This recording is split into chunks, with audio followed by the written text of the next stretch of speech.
চট্টগ্রাম ছাত্রকে বলাৎকারের দায়ে মাদ্রাসার শিক্ষক ইসমাইলকে মৃত্যুদণ্ড দিল আদালত। চট্টগ্রাম নগরের দারুল উলুম মাদ্রাসার শিক্ষক মোহাম্মদ ইসমাইলকে বলাৎকারের দায়ে মৃত্যুদণ্ড দিয়েছে নারী ও শিশু নির্যাতন দমন ট্রাইব্যুনাল। গতকাল 13ই অক্টোবর সোমবার চট্টগ্রামের নারী ও শিশু নির্যাতন ট্রাইব্যুনাল 1-এর বিচারক মোহাম্মদ সাইদুর রহমান গাজী এই রায় ঘোষণা করেন।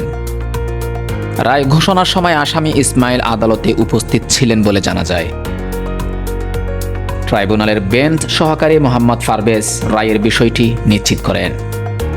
মামলার অভিযোগে বলা হয় 2022 সালে ভিকটিম ছাত্রকে নগরীর দারুল উলুম মাদ্রাসার হিফজুল কুরআন বিভাগে ভর্তি করানো হয়। ভর্তি হওয়ার পর শিক্ষক ইসমাইল তাকে একাধিকবার ইচ্ছার বিরুদ্ধে বলাৎকার করেন। সর্বশেষ 2022 সালের 26 সেপ্টেম্বর রাতে মাদ্রাসার 6 তলায় অবস্থিত গোসলখানায় নিয়ে ছাত্রটিকে জোরপূর্বক বলাৎকার করা হয়।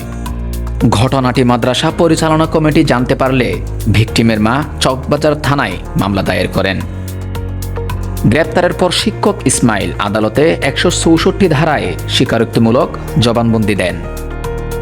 তদন্ত কর্মকর্তা 2022 সালের 29 ডিসেম্বর আদালতে অভিযোগপত্র দাখিল করেন।